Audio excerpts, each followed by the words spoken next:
Alright guys, welcome to another beer review, and today we're going back over to Poland and we're looking at a beer from, just have to bear with me 1 second, Brokreacja.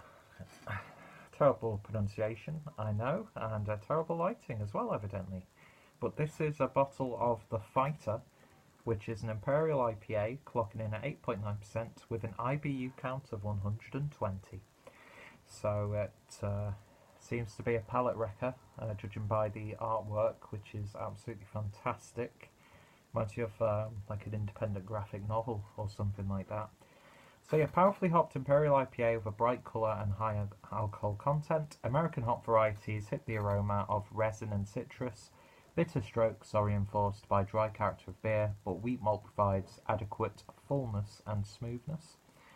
Ingredients are water. Malts are pale, Munich Type 2, wheat, hops are Tomahawk, Citra and Simcoe, yeasts Safale, USO5 or Safale, I'm not sure how that's properly pronounced, and then the beer is pasteurised and unfiltered, and yeah, a 330ml bottle, best before the 5th of the 3rd, 2019, currently in the early stages of mid-July at the moment, and got this beer from Beer 52 as part of their Poland box. So if you've been interested by any of the Beer 52 related beer reviews that I've done on the channel, then there's a playlist for more of them, and of course check out the referral link down below to get yourselves a nice little discount on your own box. Definitely worth it.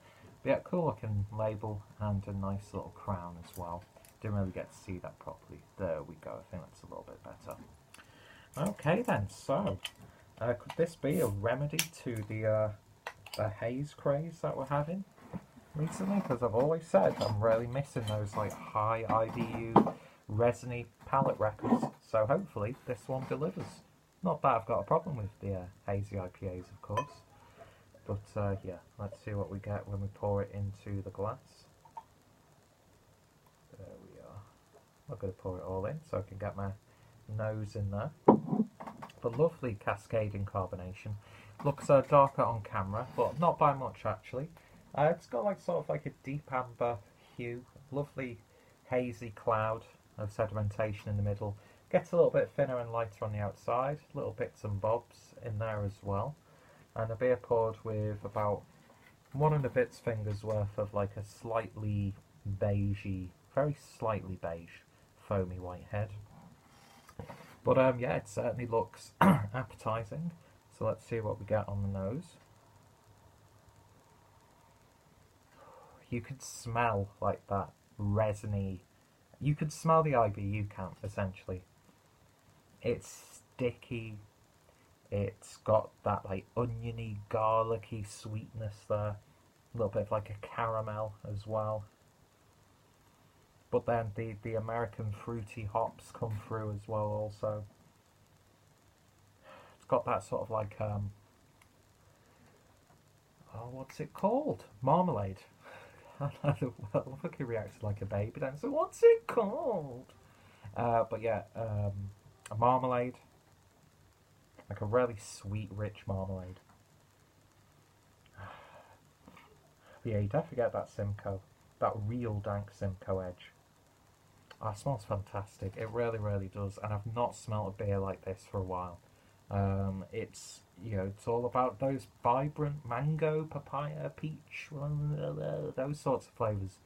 But this is like the opposite. And yeah, it looks good, smells great. Let's give it a taste as I squeeze my eye. Cheers.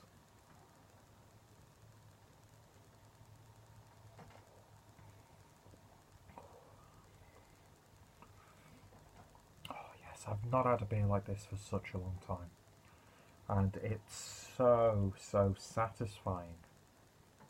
You're definitely hit by that bitterness. Not too harsh though, but it's strong. You know, it demands your attention. But yeah, resiny as hell. It's very sticky. It's got like lovely smooth flavour to it. Almost has like the malt build of a barley wine in there. Do you know what I mean? Like that sticky caramel. You know, I don't know. It's like putting your hand into like a big vat of treacle and it just lifts out. It's just there's so much force pulling your hand back in. That's the sort of. It's not that sweet, of course, but it's definitely that sticky resin. It's all about that sticky resin pine needle sort of character.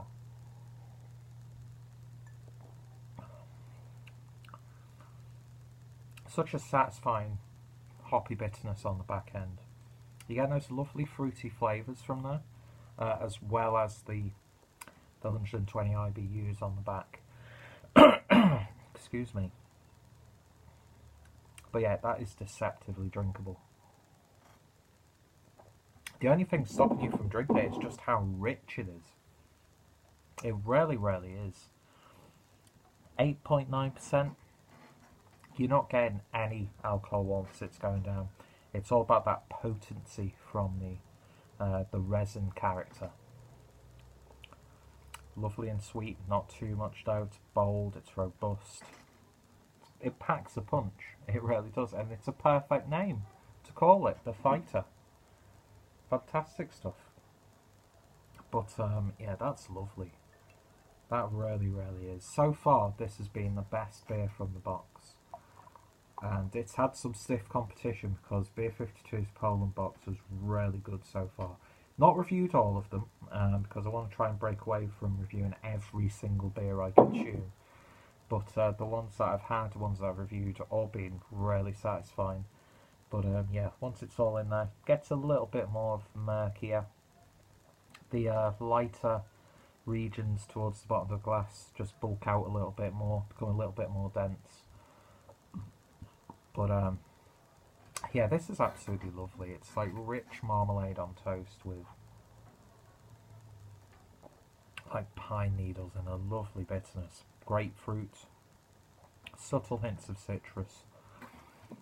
Yeah, if you're getting burnt out by the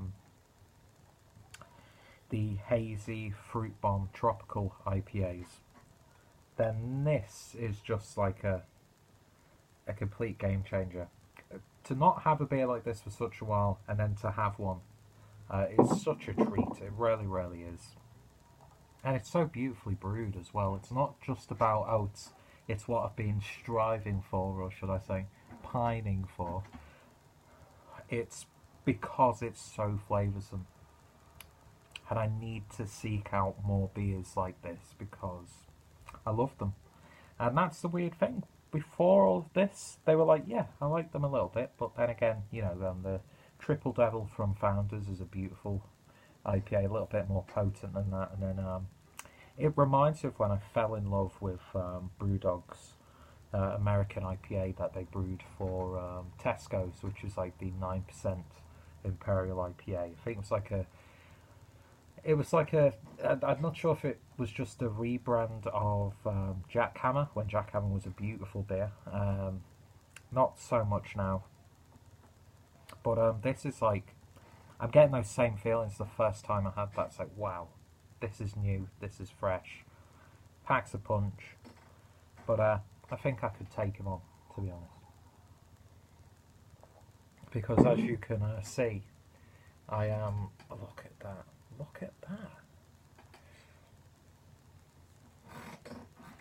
I need to lose weight. So to do.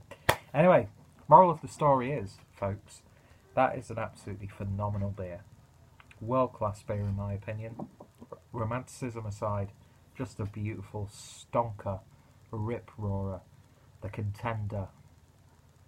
I don't know fighting too much, so I can't really go on with that. But yeah, 10 out of 10 from me. Absolutely beautiful. Absolutely beautiful. If you get a chance to try it, definitely do so. Because if you love these types of IPAs, then you're going to genuinely love it. And I clearly need a haircut. But anyway, 10 out of 10 for The Fighter by Brokreacja in Poland. 8.9% ABV. It's going to put you on your arse if you have more than a couple, but you know, you've got to be like one of those optimistic underdogs who takes the hits but keeps coming back for more. That sums me up really when it comes to beer. In real life, though, I'm down for the count. Anyway, these rarely ill-placed puns are doing me no favours at all. So if you tried this beer, then let me know your thoughts and opinions down below. If you tried anything else from this brewery, then give me your recommendations. I want to try more from these guys. Just the way the beer's packaged, and there was a little bit of an article about them in Ferment magazine, which came in the box as well. So really intriguing stuff, and we've all known that Poland's been providing some wonderful craft beer. But now I get to experience some, and it's living up to its reputation. So yeah, any recommendations, thoughts, opinions on beer, always welcome. If any of my friends and fellow beer tubers have received this one in their Beer 52 mails or reviewed it in a different way, links down below. Check out the brewery, check out Beer 52, check out my Beer 52 playlist, get yourself that referral link, get yourself some good beers for a nice price. And yeah, more importantly, I hope you'll join me next time for round 2. Doesn't even make sense to say that, does it? No, it doesn't. Anyway, you've been a very patient audience. I've been very much a bumbling idiot, but nowhere near as attractive as Hugh Grant. I should think before I speak. Thank you for watching, and it's all about Colin Firth anyway, let's be honest. You've been all awesome, and I hope you'll join me next time for a better review than this one. And apologies to the guys over at Beer 52, and of course the brewery for taking a dive on this. Oh no, shut up, Peter, Jesus.